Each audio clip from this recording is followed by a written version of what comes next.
Welcome, everyone. I'm Chris Watson. How can we get better test ideas? Is this the wrong question? Well, maybe not.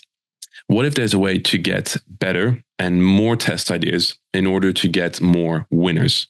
Well, this is exactly what Lucia is going to share with us today. And if you know anything about Lucia, you know that she is a world of knowledge and she's going to share so much more. Like, for example, what the difference is between a good agency and a bad agency, the importance of having diversity, and also how to increase testing velocity while maintaining quality. So without further ado, I'm very excited to share this value with you today. Let's dive right in. Right. So today we have the honor of having Lucia Van Den Brink, who is the founder of Women in Experimentation and also the founder of IncreaseConversionRate.com. Lucia is also a CXL instructor, has spoken at countless onstage events. And also, fun fact, I'm not sure how a fan of me you're going to be to actually share this, but a few years ago, I saw that you placed third at the Netherlands in karate. So I think it's very safe to say that we're in for an amazing episode today. So Lucia, thank you so much for being here today. Yeah, thanks for having me. Love it. So you're clearly very well respected and a very strong voice in the industry. So can you please tell us how everything started? And I'm also curious to know how you actually find the time to what seems to be, you're everywhere all the time. How do you do it? So I think for me, the whole experimentation thing actually started with me at 11 years old when I built my first web shop. So I was just fascinated by the internet and I started coding on a young age, I guess, because at that age, there were no Shopify or WooCommerce platforms at all. So it was just like some kind of a hacky PayPal button and stuff like that. But yeah, I really loved it. And to create that stuff online next to, having the real world out there. So that's how I started. I really loved doing that. And then, of course, I went study. I went to university, did all kinds of things. But then in the end, I did go back to online again. I really loved that world. And the data also that you could have there and the insights. And then it kind of led me to A/B testing and experimentation eventually, because that was not something that was always there. So that kind of grew. And I think when I started being a CRO specialist myself, like in-house, it wasn't something that was like, there was no job description for that, for example. So, I kind of grew along with the industry, I guess. Yeah. That's incredible. I always find it super interesting to hear the different stories. And I love yours, how you, like I said, grew with it. I'm just curious, how did you learn how to code? Because I'm thinking maybe back then, now we have Udemy, you have so many different areas where you can learn all the different coding languages. How did you learn then to teach yourself basically how to code? So you could always Google stuff, right? And that was already there. So partially that. And I think my dad actually helped me to build a first website, although he had like a template for it. And then suddenly I started coding myself.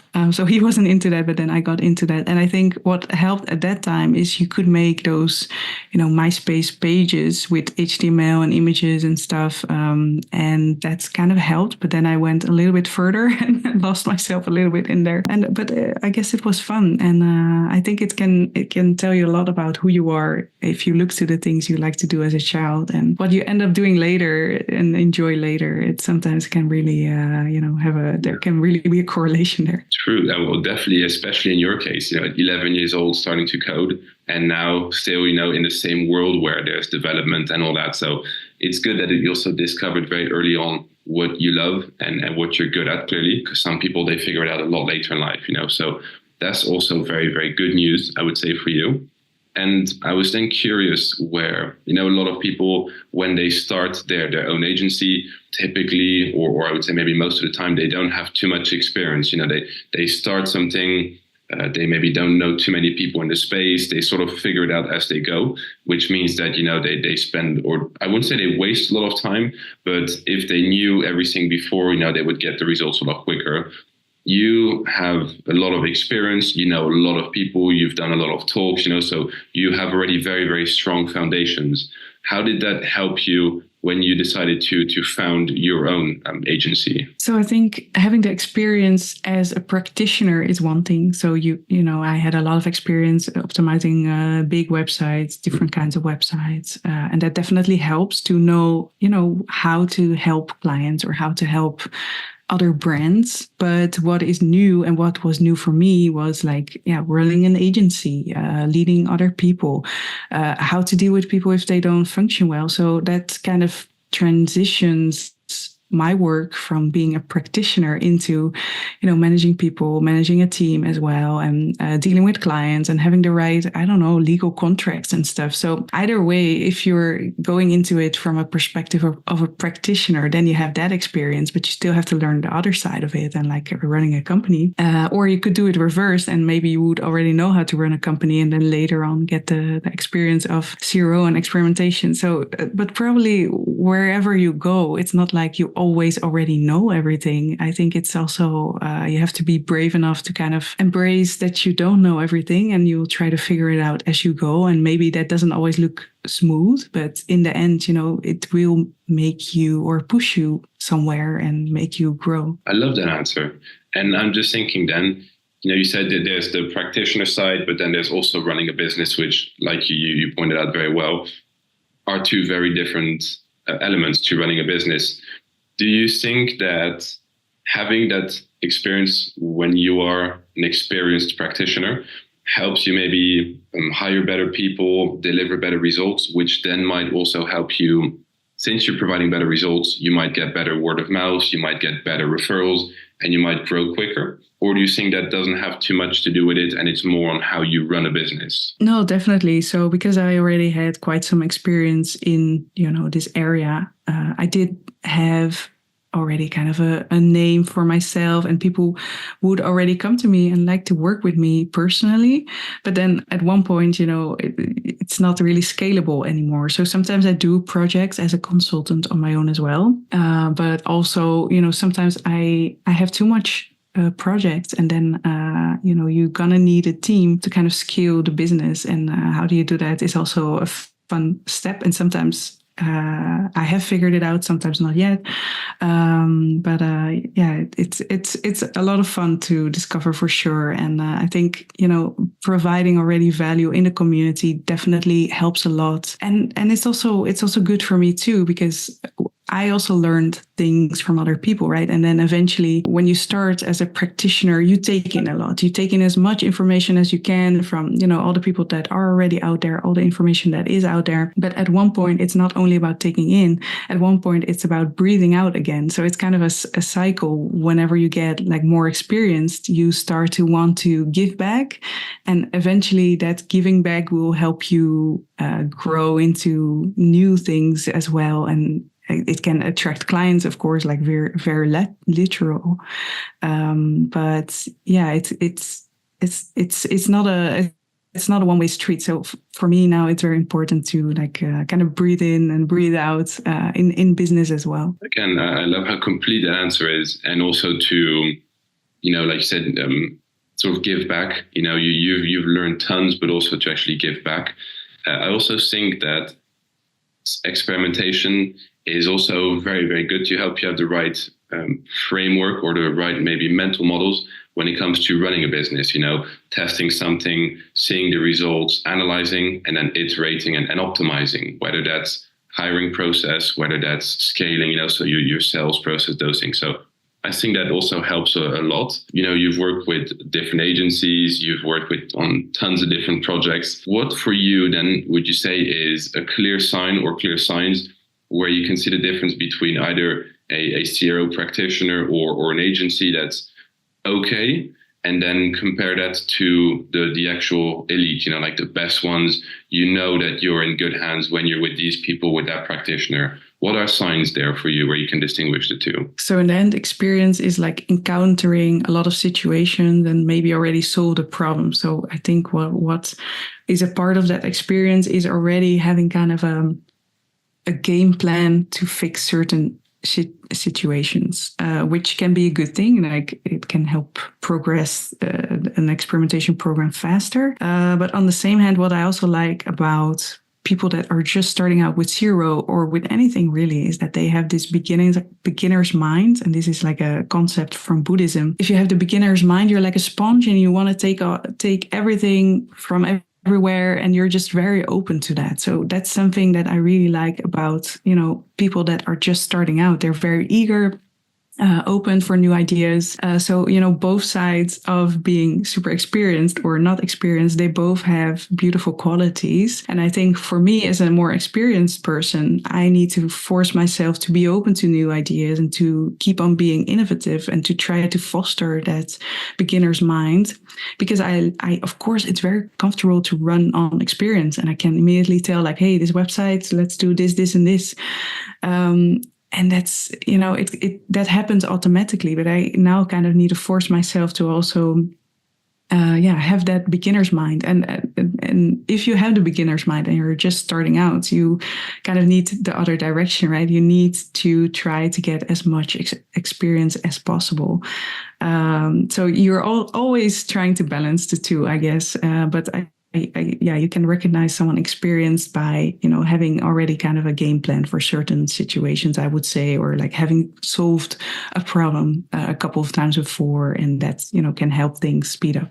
Okay, so that's very interesting. So trying to have the balance of, like you said, because you typically think maybe you want people that have a lot of experience, they know what they're going to do. But like you said, especially with optimization, you have best practices, you have maybe your own experience, but maybe the data could tell you a completely different story. And I think, like you said, you need to be open-minded enough to have that beginner's mind and to see, okay, I might have an idea, I might be completely wrong.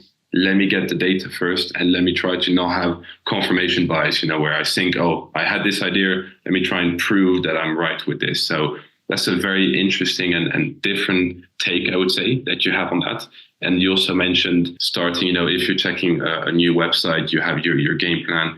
When starting then with a new client, how do you generally approach trying to understand their brand, understand their audience, and also the different challenges that they have? Do you have any specific maybe research methods or frameworks that you rely on to get a big picture understanding? Yeah, so when I was in-house, I used to do like UX research like every quarter, and then maybe 1 quarter interviews, and another quarter I would do something else. So it was very loose. But then I started working for Spiro, the agency of CXL, and then they had this very concise method of using multiple UX research methods. So you do them kind of all at once, and then you triangulate the data and try to find like the overlaps in the data, because each research method is good at something particular. So for example, when they start a client, they immediately start this big research project and do like surveys, interviews, all kinds of stuff, and then go from there. So that's something that I also try to use, because it's very, very helpful. So that's something I do when I start with a new client. But something that I do, which is more kind of original to me maybe, is that I try to leverage the knowledge that is already in the organization. And you might say again, like, hey, but that's all super biased and that's all the opinions we already have. But it is good to know what is out there already. So I typically also like to start kind of harvesting ideas from different types of people within the organization, because not only those ideas might be valuable and you get to know the people and you can build a culture in that way, but also that helps you as an outsider coming into a company to learn a lot and get a lot of details about information that is already known in their culture and in their organization. So those are the two things. And you could say like the research part is kind of the voice of customer. And then I also kind of research the voice of the organization, like, hey, what's already the knowledge that is inside this company and the ideas that already are living inside that company. And then those two elements are kind of key for me to start anywhere. Next to, of course, you like to see what kind of how they set up their website, how they set up their apps, how that is all running, because zero is also a process, right? If you also need to check if all the data is coming in correctly. So that's also stuff that is a little bit more boring that you will need to do.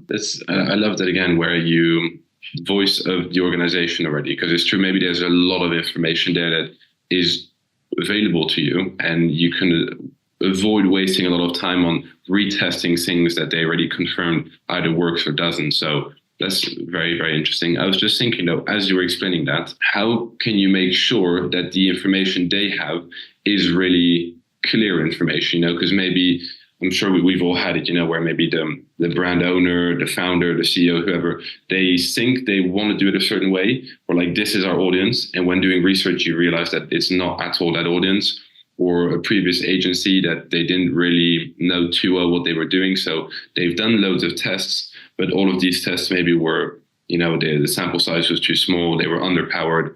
How can you just make sure that the information they have is actually real information you can use to leverage that to actually get better insights later on for yourself? Yeah. So first of all, as an outsider and as an agency, you're always stepping in from outside, coming into the company. And the first step is being aware of the information and kind of whatever is done before, right? The research, so that you can, even if that is correct or not, can, conclude your own things or conclude the same, maybe, it doesn't all have to be wrong or changed, but you have to know where you build on. So in that sense, I do look for what kind of is the aware information in this, or what are people aware of in this organization of information, what kind of previous research, brand guidelines they have, all kinds of stuff. Because you do try to collect as many input as possible, right? And go from there. And then I think some people would say, don't do that and just go off on your own and just be like non-biased at all. Mm-hmm. But I'm kind of more like, okay, I just want to have everything as much as possible that is available to me. And then we go from there. So I guess there are different approaches in there as well. Mm. Well, I mean, given, the brands you're working with, given the results you're getting, I think your approach is definitely a very good one to follow. And a lot of people, should learn from that. So you have the start, like you said, you want to try and get as much data as possible. So the voice of the customer, but the voice of the organization as well. Ideally, you want to start doing more testing, build a culture of testing, and going to increasing testing velocity. So I was just wondering, how do you ramp up testing velocity with a new client, but then also balancing sort of quick wins? So how do you balance like quick wins, but then also more complex kind of tests? Yeah, so starting an experimentation program, I think it's always good to first focus on getting tests running. Mm-hmm. And they shouldn't be too complicated. They can be, if you have the data, they can be like a button color test, if you have enough sample for that, of course. But just to get the process going, because in the end, like I said before, like Zero is really a process, and you're helping people understand and use this process to their advantage. So you're not only, helping the people that may have hired you or the area you're in, but actually you want Zero to elevate everyone, also developers, also maybe even interns, that if they have an idea that they are not certain about, but maybe they have the data, or they saw something somewhere that got them inspired to create a solution. You want them to be able to experiment with that and learn if it actually works or not. So you're also always working on this process and the culture at the same time. Am I still answering your question? I think I forgot your question a little bit. Oh. Can you repeat that? Of course, yeah. No, you were on a great track there. It was, how can you, when it comes to testing velocity, how can you balance quick wins and bigger impacts? Yeah. So in bigger experimentation programs where you can run, let's say, a couple of tests a week, maybe, it is also about balancing like those small iterative tests that are quite easy to set up with bigger tests. And in my experience, companies either focus only like on super big things, or they are really leaving those out a little bit. So you always need to find like a balance in there. But what I really like, if you have like a couple of million visitors, then you usually have like those small iterative tests that are just running. And from that, you're getting these little impulses, and you learn. While at the same hand, you need to push yourself, your team, or maybe another team, to come up with like bigger tests that need more development time, more design time, more thinking, more research maybe. And you also want to make sure that those are also in there. So usually when running an experimentation program, I try to have those small tests running, but then on top also push everyone to make sure that there are big, innovative, tests in there that take up a lot of resources, but that also might be, the big wins or the big fails, but then at least, you learned and you tried. So depending on the organization, you need to see how you can balance those. And for me, the small impulses of small tests, that is kind of the health of the experimentation program. Those are just always running on a healthy rate. And then what I usually see is the bigger tests are usually harder to push out eventually, and they take a lot of resources, but you also have to focus on those, of course. Okay. I love that way of seeing it. Those little pulses just to make sure that, okay, we're still testing, we're still learning, we're still doing a lot of experimentation, basically. I think also that way the client, the brand, or the business, they start getting used to seeing, okay, we're doing a lot of tests. They understand that bigger tests take more time, but while those tests take more time, there's no reason to not do anything. So smaller tests as well. So I'm thinking then with that, you're getting a lot of data that's coming in. How can you distinguish between noise and actually valuable data? Because, when you analyze test results, or even maybe when you're doing research, maybe there's just a bit of noise. So how can you actually distinguish the two? Yeah, that's a good question. And I think also here you are able to see like who's an experienced CRO person or product person versus not, because preferably you would have already set your KPIs before running the test. So you already know like, hey, we're going to run this test and it will be a success when the main KPI is an uplift in conversions, for example, or an uplift in the number of pages visited. And to support that, because one metric by itself never really tells the full picture, right? But to support that, underneath that, you have like secondary metrics, and those can be like bounce rate or maybe click-through rate to the next page. And you also want to look into those to make sure that, okay, you have your main KPI that is, you see an uplift, but you maybe also want to keep track of those smaller or smaller steps in the funnel or whatever it is to make sure that you're doing the right thing. So you will also select like 2 or 3 secondary metrics that will support the hypothesis and the main KPI as well. But what you have to watch out for is that you're not cherry picking. So I think what I see a lot of inexperienced people do is they run a test and then they go look to all the available data. And the thing is, if you look to 100 different metrics, you will find one that has an uplift, and you can declare your test as a winner because there is one metric there that improved, for example. But that also increases like your false positive rate because you look to so many metrics. So that's something that you actually want to avoid, and it's something that you also kind of need to warn stakeholders about, because often then when you do it right and you present a test with a nice main KPI and good secondary metrics, maybe then still the stakeholders are like, oh, but what about this? And what about this? And what about that? Because we really like to win, right? We don't like to fail. And sometimes this tendency is very much alive in organizations to want to also get to the bottom of things, but it's not always a good thing. Like it can also make your test and your results less trustworthy, I would say. That's actually very interesting. Like you said, not just have one metric, but make sure that you have other metrics that just make sure you understand the full picture, but not going too deep. Because like you said, you can always find one metric that improved. If conversion rate failed, if AOV is lower, if add to cart is lower, there must be one metric somewhere, that increase. So just being able to differentiate the two, I'm guessing is super important.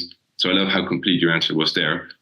So I'm also thinking then with, higher velocity, you also, or just generally, when running tests, speed, I'm guessing is just important. Clients, they probably don't want to wait too long. If they can have it quicker while having the same quality, they're obviously going to want to go for that.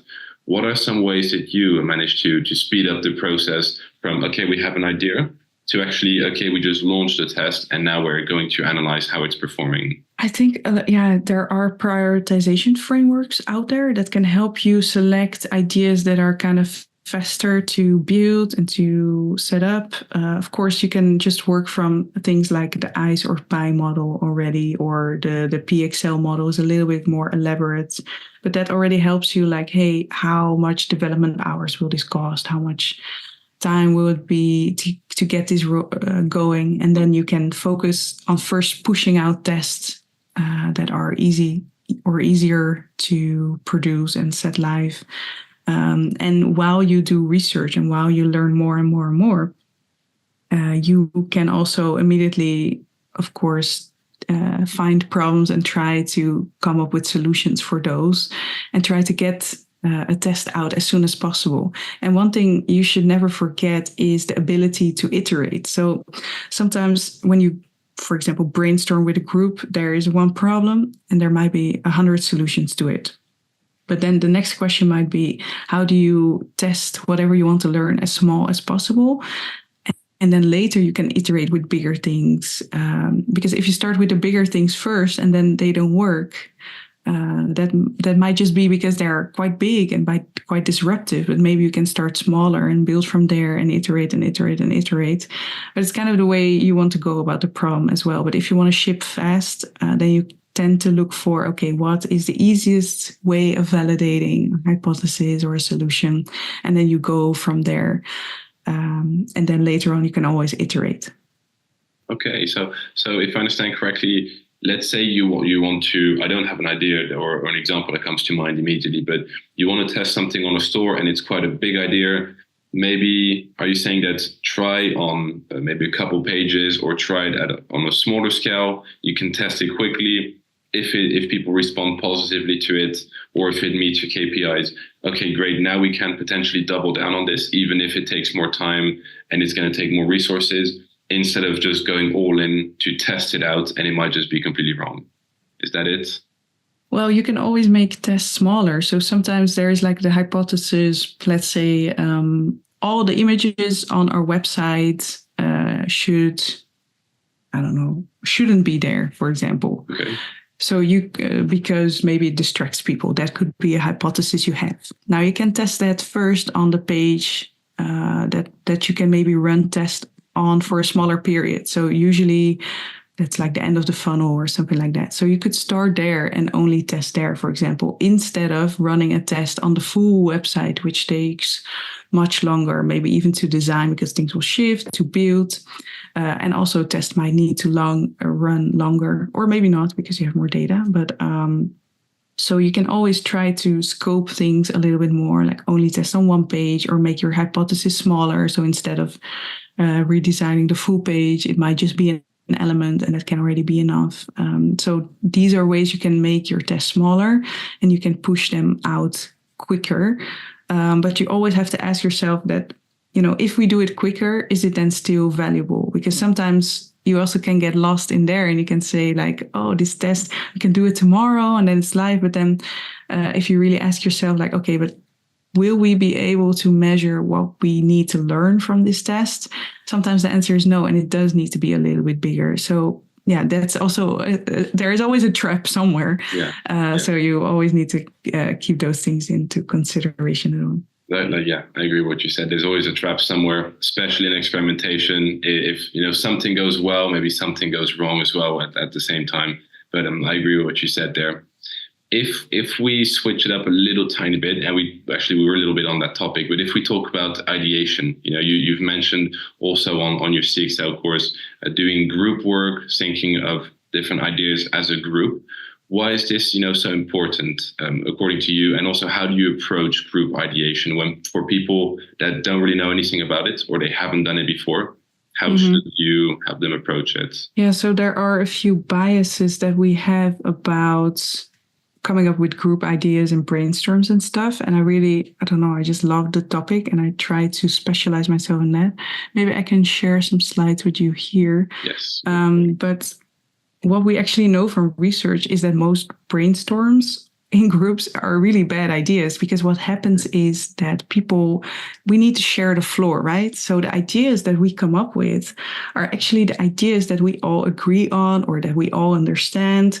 But what gets left at the table is, for example, a developer is also sitting at the table, and he might have or she might have a very unique idea of how to, I don't know, load the app, for example. Mm-hmm. But because maybe the designer, which is, if you're looking to the screen, it is the red circle, like there is also a designer there that might not understand the solution at all, then they collectively might not choose that problem or solution as the best one, but they choose the one that they kind of all agree upon. So that's why sometimes unique ideas from people that are different get left at the table while they are very valuable. So kind of what I was looking for is a way of brainstorming that is still nice and that also elevates those unique ideas from different types of people. So kind of what it is,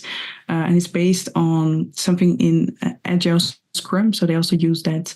It's a different way of brainstorming. So first you kind of start brainstorming just by yourself. Mm-hmm. And if you use, so I created a Miro template for that, and maybe you can share that in the show notes. People can just use that. Definitely. So then you ask people to first, like, hey, this is our problem, or hey, this is our research. Now, if you would solve the problem yourself, what would you come up with? How would that look like? And you let people, without anyone else and without any other biases besides themselves, you let them solve the problem, which is kind of a silent brainstorm. I know that Booking.com also calls it that. So people start off on their own, and then they present their best ideas to another person in the group. And then kind of you have the first feedback loop in there. And after that, they present those ideas that they had to the bigger group, to a bigger group again of 4 people, for example. And then they have another feedback loop in there. And those 4 people might say like, okay, our best ideas from all the ideas we just spoken about are maybe these 3. Mm-hmm. And then still you're going to end up this brainstorm with ideas that we all agree on, that we like. But the fun fact is, in that board that you use, those unique ideas are still in there. So you can always go back to those if, those collectively selective ideas do not win. And you can go for the more unique or misunderstood ideas that might also be super valuable for you. And this is how I found, so many test winners. So I really started implementing this.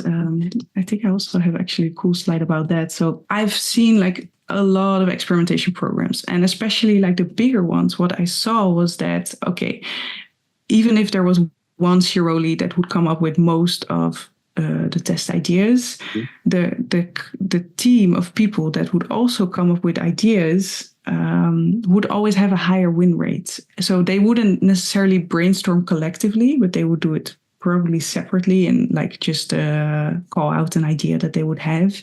But then I compared like my own ideas that I would have as a CRO specialist to the ideas that were suggested by all kinds of people.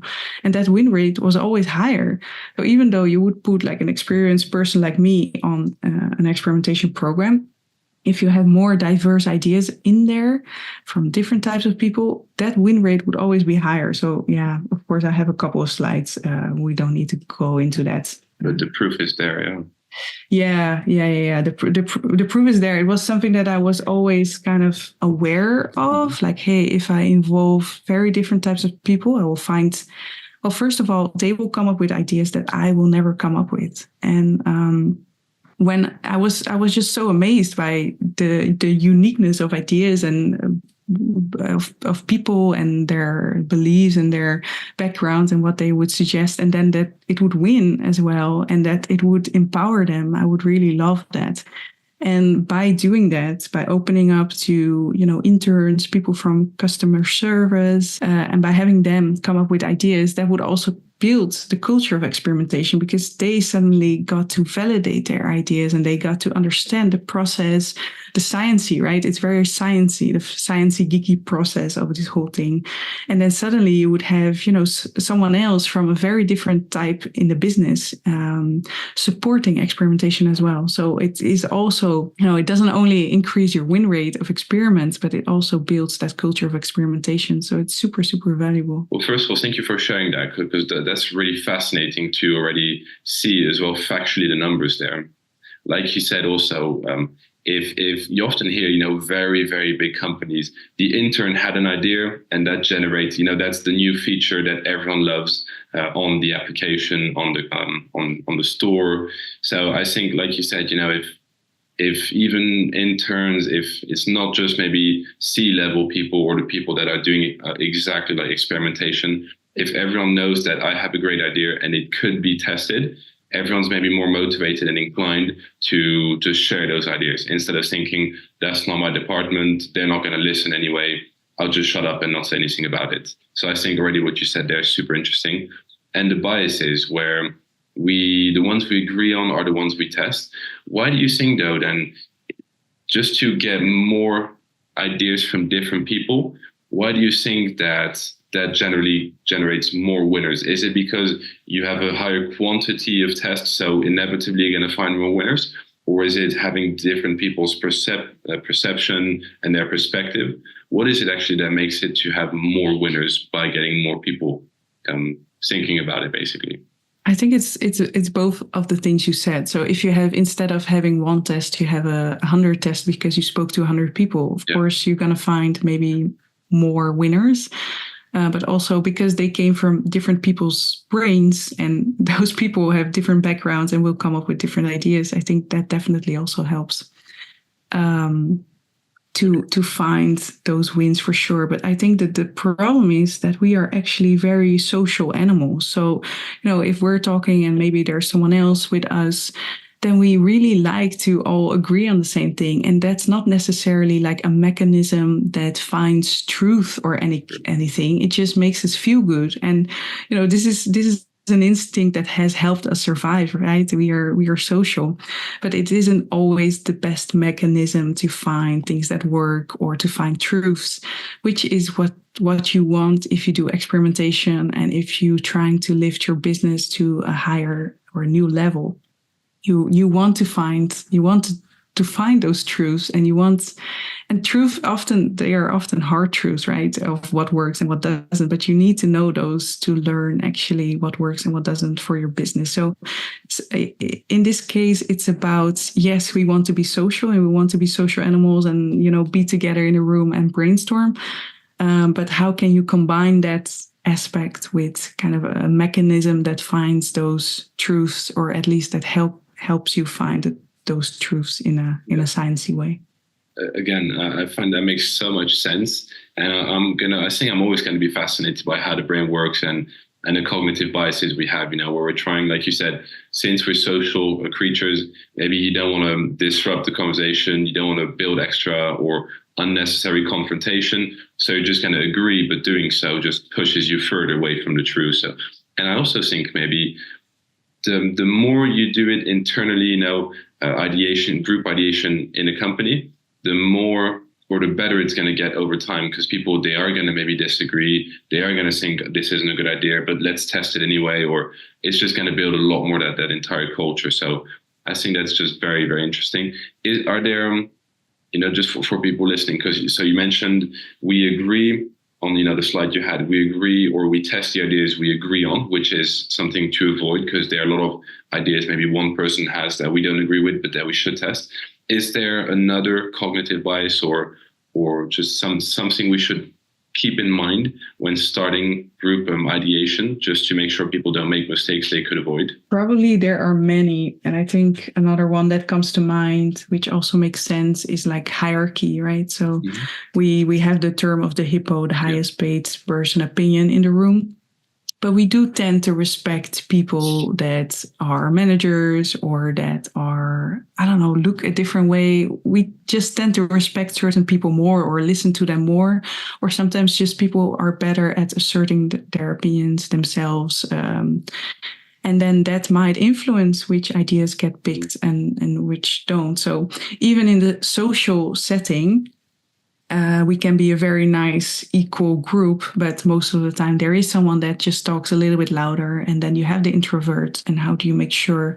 Again, it's all about the balance. Just like your experimentation program, you want to have all kinds of tests in your experimentation program. And that means all kinds of tests come from all kinds of different people. And that's really the fun thing that the experimentation culture really does. It helps elevate different kind of people. And it also, for me, it kind of builds organizations that I would want to work in. Work is a big part of our lives, and experimentation makes sure that just an intern can test their idea, and their idea might just be as good as the one from the CEO. Who knows? And I really like that aspect of experimentation. And I agree with you. And I think the 1-2-4 method you showed just now is also perfect for that, where it's not okay that the CEO might not agree, or this person that talks the loudest, they might not agree. It's everyone has their idea, and everyone can voice that opinion, voice that idea, and everyone can test it. And like you said, often the most unexpected person or the most unexpected idea tends to be the one that works best. So that's always just good generally. And something you touched on, a little bit during all of that was diversity. And I think that's an important topic, not a lot of people talk about diversity and also women and experimentation. So for you, as a woman in experimentation or in the field of experimentation, what unique challenges have you faced? And would you maybe have any advice for women in experimentation on how they can navigate those challenges that you faced? Yeah, so it has to do with ideas and opinions and stuff being heard. So when I started A/B testing, I was about 24 years old. I was often the youngest in the room. I was working in a big corporate, like a telco. People would wear suits. I would wear jeans. It just didn't really mesh up really well, at least not for me to assert ideas and to be listened to. But once I had data and I could say like, hey, okay, but I secretly run this experiment, and now I have this data that can prove like causation between, hey, this is my idea and this is the solution and this is the uplift. Yeah. That was the moment when people actually started listening to me, and maybe I even started listening to me as well, because it is hard if you're a different type of person in the room, and that can be because you're female, but that can also be of course because of color, but of course because of age, or maybe the place you come from, or maybe you didn't study and the rest of the group did. It can be so many things that make you feel out of place or make you feel different than the rest, and that tends to kind of put people down a little bit and maybe make them a little bit more of an introvert. And then it's just a waste if those ideas are not there and those voices are not heard. So just like with experimentation programs, I kind of tend to see that on LinkedIn, but also on stages, there would often be not so many women speaking at all. And I didn't understand, because I would work with, the most amazing women that would teach me a lot. But when I look to LinkedIn or when I look to stages, I would always wonder, like, where are they? I still wonder that sometimes. But I think a part of that is making sure that, women do feel more comfortable to speak up and learn to appreciate that, even if your idea is different or if your voice is different, it does still matter, and it does need to be out there. And that is not only for the gender discussion, but it's for all kinds of backgrounds and all kinds of diversity, and that was the amazing thing that I found, that having this diversity in experimentation programs actually even might help you increase your win rate. I mean, how cool is that by having a team with different people, you get different ideas, better wins. It's just amazing. To me, it's kind of like traveling people's minds, if you can, to include them in, working together and experimentation and making decisions, coming up with ideas and improving stuff. So it is very important. And I'm also founder of Women in Experimentation, which is a Slack group and a community of now more than 1,000 women that try to help and support each other. So instead of, fighting the status quo, is more about like, hey, let's help each other and let's, review each other's talk and give each other confidence. And so it's really all about that. And it's been a big success. But of course, there are so many aspects of diversity out there that can be worked on still. But yeah, that is amazing. And I love how much effort you are putting into this.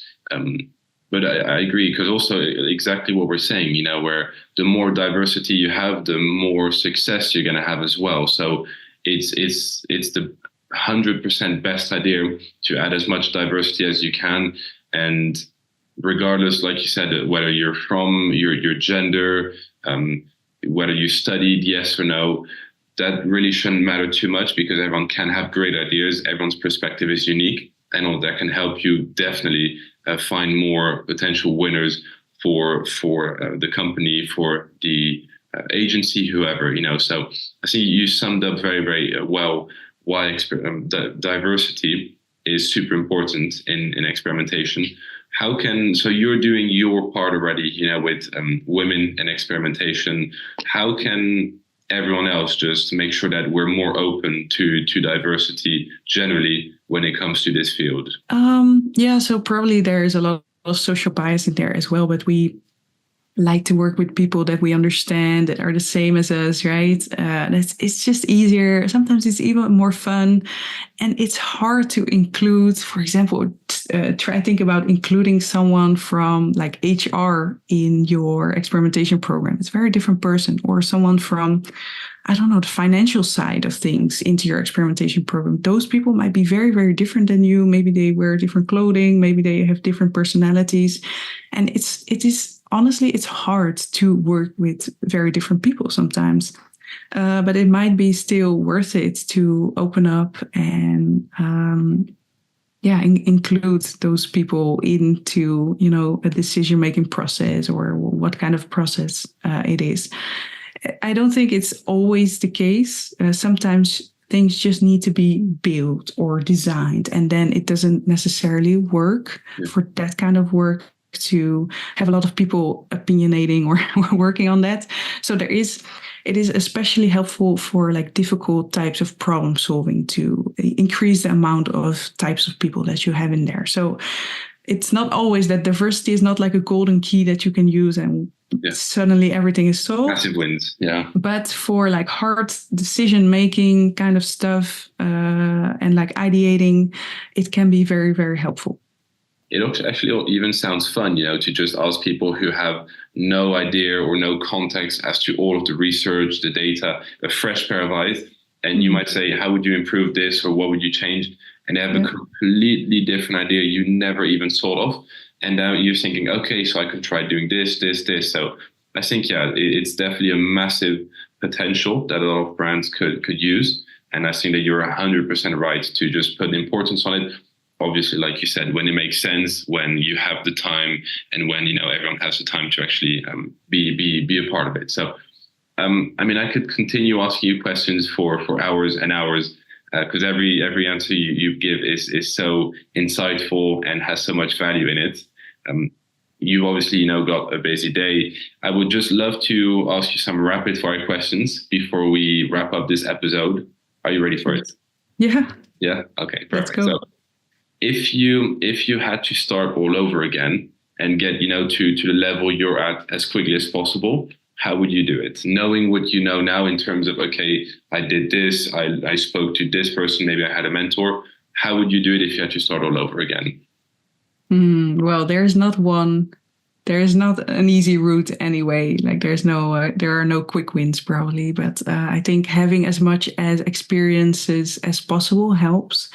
So, and that can be run as much tests as possible, or, try to work at as many brands or maybe departments in your company, depends on how big your company is, to get that experience, or talk to as many people as you can about A/B testing.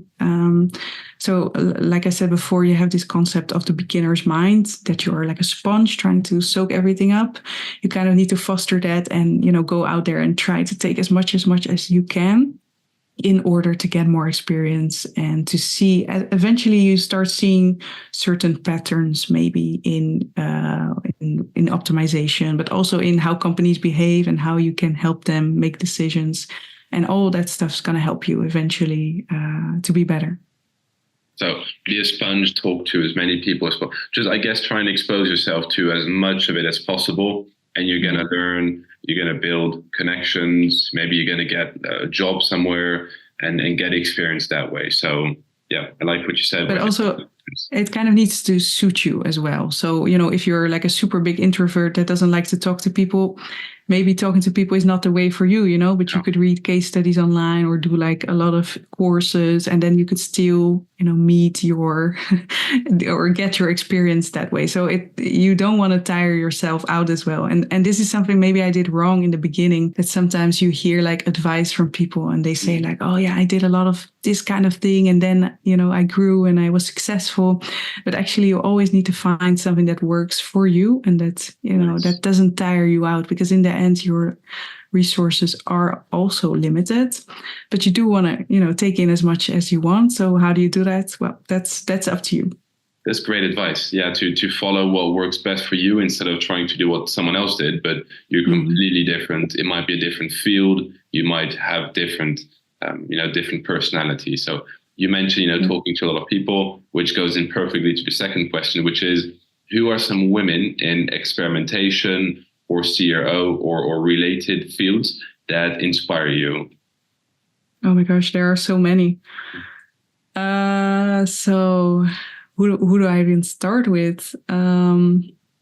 This is actually a hard question, because if I now don't have the names, right names, then I'm gonna leave out people. Yeah, but I think there are a few people that also inspired me to start Women in Experimentation. One of them is Els Aert. She is from Belgium. She runs an agency together with Carl Gillis, and she would always call out events that wouldn't have women speaking at their events, just like publicly in comments and stuff, but in a very nice way. And that helped me realize when I saw that, like, oh, yeah, no, of course there should be women out there, but otherwise sometimes you're not even aware of that. Yeah. So I really appreciated that from her. Then there is also Kelly Wortham, who is going to run Experimentation Island, a conference in the US for the first time, I think, this year. But she's also founder of the TLC community, which is a Slack community where also a lot of people help each other and, kind of elevate each other.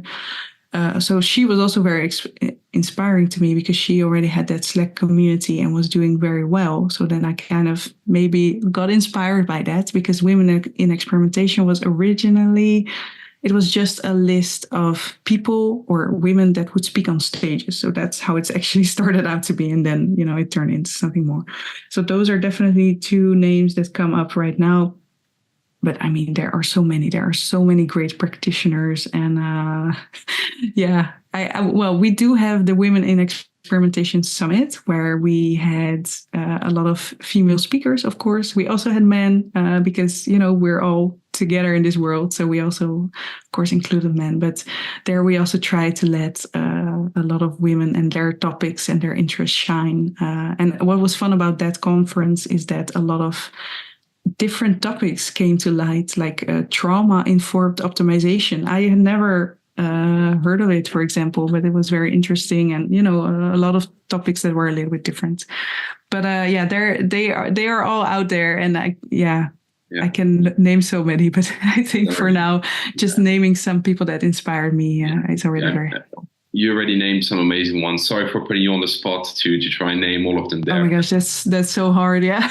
It's true. The list is so long and it's difficult, unless if we record another extra hour and we go through all of the names. Yeah, man. And then we also have like Erin that just released her book, Design for Impact, which is also like a super good resource for experimentation, or for people in the UX that start with experimentation. So I can, the longer we talk, the more names I'm gonna come up with, but those are just a few. Yeah, but speaking about that book, I started reading it, and I'm also hearing just tons of positive feedback. So yeah, definitely, if everyone wants to understand better design, that's definitely a book everyone should go for. Yeah. What's your biggest professional pet peeve? Oh, now you're gonna caught me on my second language, because pet peeve is like something weird, right? Yeah, if for example, I don't know why I have this example, but if someone walks and they make a lot of noise, just little things that annoy you. Little things that annoy me, like in experimentation? Professional, or let's go in CRO then. Yeah, what's your biggest pet peeve in the CRO or experimentation world? I think there are so many. And the fun thing is, it's very interesting to know what you hate, because if you know kind of the things you don't like, you can always learn what you actually do like. So even when sometimes on LinkedIn, it's always the same stuff, it's always the same conversation, but for the people there, it might be new, right? But for me, it might not be. But then I always think like, okay, I don't like this anymore. Why is that? And is there something missing out there maybe that I could create or that I could facilitate? So I always try to go that way. So I would say, it's not really a concise answer, actually. No. It's a very... it can be. There's no right or wrong answer, and it makes sense. And it's also good, I think, because there's good advice that follows it. Like you said, is if you know what you don't like, there's a reason behind it and you can learn from it. So definitely a good answer. Okay, what's your, depending if you're more book or podcast, but what's your sort of go-to or favorite book or podcast in again, the CRO or experimentation space or world? Oh, there are so many great resources out there. I guess Shiva's podcast is really cool. Like he has the... I don't know what his name's, A to B something podcast, but he's just very funny and he just makes really cool stuff.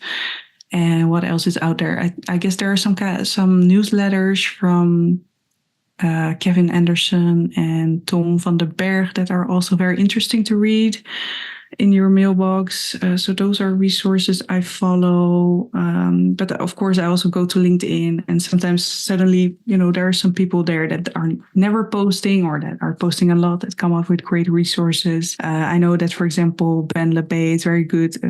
He's the CEO of Spiro. He's very good at making strategical resources for CRO and blueprints and stuff. And I always like how he can take something that is kind of, he can make things that are abstract, maybe visual or stuff. So I always really appreciate that. But there are many resources out there. And at least I named a few. Yeah, sure. Again, sorry for putting you on the spot, but this time for all different resources. What's your dream travel destination? I also have like a hate-love relationship with travel, I must say. Okay. Sometimes it makes me feel really weird to be like going to other people's countries and like take the best of it in a way. Okay. But I do travel a lot to Brazil because my husband is from there, and then we spend some time in Brazil. And of course, that country has like everything you could ever wish for, like sun, mountains, beaches, tropical fruits. So I do love to go there. Although I always also miss home because not that the weather is so good where I am from, but it's just you like what you know probably, and you miss. I miss the peanut butter, stuff like that. On that topic, just for the Dutch people, because I know whenever I go there with my family, they always love to just go for the sort of typical Dutch food. The junk food, so croquettes, frikandel, those kind of things. So if you could only have one sort of typical Dutch junk food for the rest of your life, which one would you choose? Which one would you go for? Yeah, so Dutch people are very good at frying things. And sometimes it's also very tiring. Like you go to a restaurant, everything is fried. But let's not name something fried because that's just fried stuff. And it turns out that we biologically like crunchy things, so we tend to want that more. Yeah. Okay, well, we're on the right track then, so that's good. But I actually have my mother-in-law here from Brazil right now, and I can see what she really appreciates are like stroopwafels. Okay, they're like the Dutch cookies with the caramel inside, and I think also the we have the Dutch sausage, like the smoked sausage, which is called the rookworst. I think that's always also a very successful one. So, and I think I also like those as well. So if you want to introduce anyone to Dutch food, maybe stick to those two, and then maybe it's just done and go to a different country, go to Italy or something to learn what real food is. Yeah, it's true. But it definitely just makes me want to go to Holland now and pack on maybe 10 kilos of just eating the amazing food that they have there. But that's it for the rapid fire questions. I want to say a massive thank you to you, Lucia, for this episode today. It was super, super interesting. I really appreciate, giving us so much of your time. So for anyone that wants to stay in touch, that wants to follow you, that wants to support women in experimentation, where is the best place for them to go to? Yeah, I guess I'm most active on LinkedIn, probably posting. And also, if you go there, you will probably find a link to Women in Experimentation. You can also find Women in Experimentation on LinkedIn, and then you can join the Slack channels if you like. So those are kind of the ways to find me. Otherwise, of course, I have my company's website called increaseconversionrate.com. Where it's more like a professional things, if people are interested in services, of course. But I think LinkedIn is the nicest way to DM and connect, or just follow the post.